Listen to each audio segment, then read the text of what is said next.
Hi everyone, welcome back. So this is another data analysis video. So this is the third video that I'm recording now on how to do t-tests in Python. So the two previous videos, the first one I demonstrated how to use scipy software library, the stats library from scipy, to perform a one sample t-test on some generated simulated data. And then in the last video I recorded, I demonstrated how to do similar analysis but for a two sample t-test, independent groups test, and I ran that on simulated data and then on data from an existing data set. So what I'm going to do in this data set is to finish these three videos off is demonstrate how to conduct a repeated measures t-test, or what's often referred to as paired samples t-test, using scipy. So the kind of scipy method is the t-test underscore rel for related samples, related repeated measures, I assume. So what I'm going to do is I'll kind of generate some simulated data and run the test, and then I'll kind of, as I did in the previous video, demonstrate the same sort of analysis again using some simulated, using a real data set that I'll import. Okay, so for this repeated measures t-test, I'm going to create this dummy data frame showing kind of weight loss measurements for some participants at two different times. So in case anyone is not sure or hasn't encountered it before, a paired samples repeated measures test will look at scores from the same participants at two different time frames. Okay, so we'll take recordings at one time and then recordings at another time and look to see if there's a significant difference between the recordings at the two different times. Okay, so this is what we're going to do here with this particular test. So I'm going to simulate some weight data. So for 100 participants, and I'm going to basically set a random seed so anyone can sort of duplicate the same set of results here. I'm creating an object called before, so this would be their weight before. I'm going to create 100 random data points that follow a normal distribution using the stats.norm.rvs.random variance measure. And I'm going to specify a loc, which would be the mean of 250 and a standard deviation, which is the scale argument of about 30. Okay, and then I'm going to create a second object, call it after, so the weight after. So I guess what we're assuming here is maybe these have been participants in some sort of experiment or testing some sort of medication or exercise regime. They've had their weight recorded at one time, they've then been subjected to some sort of experimental manipulation or fitness program, and then they've recorded their weight at a second time.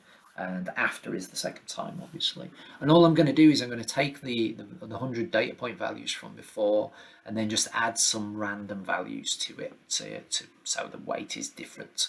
Okay, and I'm going to use the stats.norm.rvs random variables, and we're going to basically adjust it by making the mean weight about negative 1.25, let's say, pounds less than the before weight, and a narrower standard deviation, say of about 5. Okay, so if I use these two objects before and after, I can create a pandas data frame, and we'll call it weight underscore df, so weight data frame. And I'm going to create it using the pd.dataframe method, and I'm going to pass a Python dictionary to it. And it's going to give us it's basically going to give us three variables.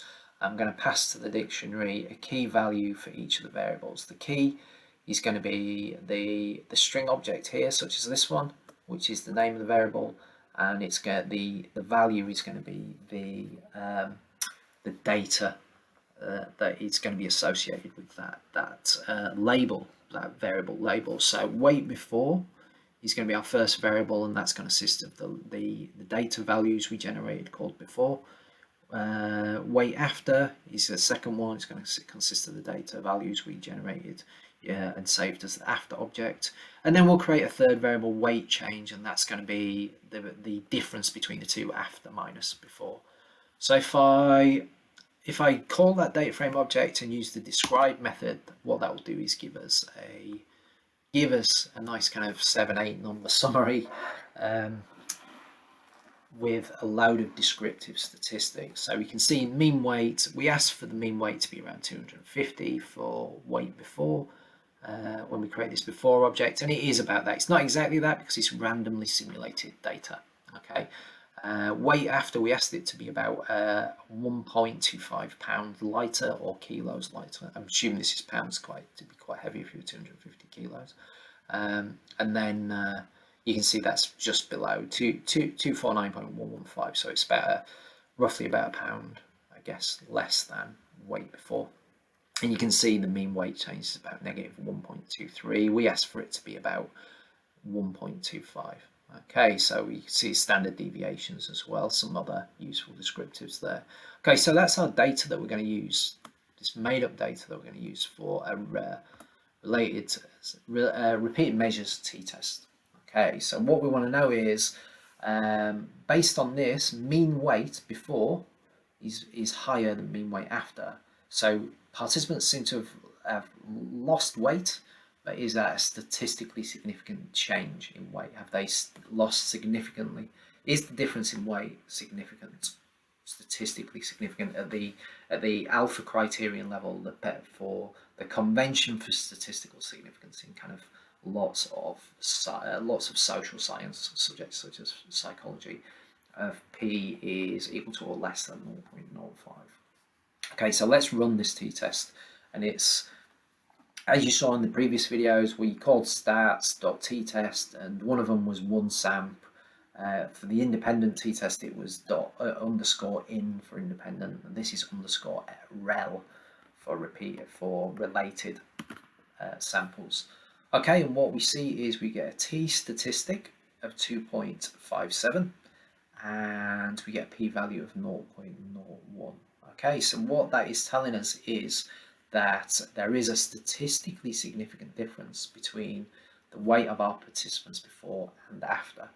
And what that means essentially is we just have to look at the weight before and after,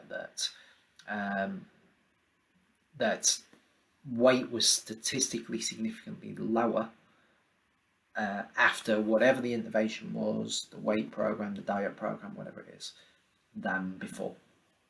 Okay, so like a simple example there, although it's not a huge amount of weight difference, it is statistically significant given the size of our sample and the degrees of freedom associated with it.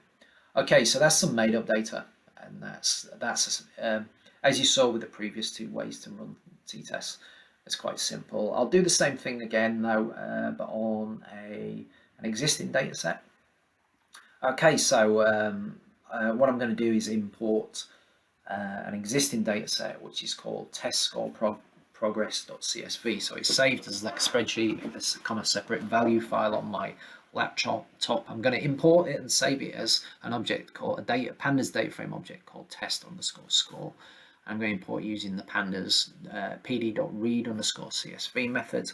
So let me run that, and I can also call the head, and you can see the different variables. So we've got a participant ID, we've got test1 score and test2 score. So these are, each participant's taken two tests at two different times, and what we're going to look at here using the related repeat measures t-test is, does their score on the second test differ significantly from the score on the first test? So have our students, our participants, have they improved from test 1 to test 2, something like that. So if we run the t-test, rel on the above data, we get a highly significant result. So this is data that I made up as well. I think I just generated this, simulated this in order for students to kind of practice running repeat measures t-tests.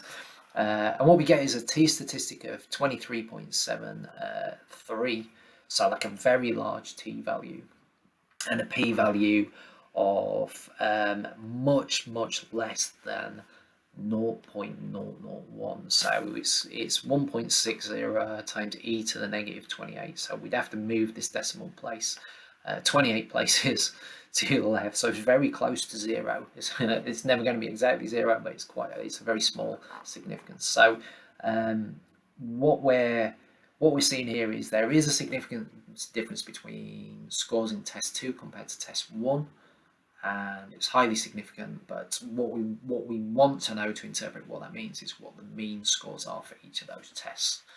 And if I run this next cell, that's what that's going to do, is tell us what they are. So what we're seeing is the mean score for test 1 was 41.36. The mean score for test 2 was 52.72. Okay, so we know from the result of our t-test and from just inspecting these descriptives that test scores were significantly higher in the second test compared to the first. Okay, so that's it. Overall, in this notebook, what I've done is I've provided some code examples. You run one sample, independent groups, paired samples, t-tests. I've done it using simulated data and both imported data sets. And hopefully that's useful.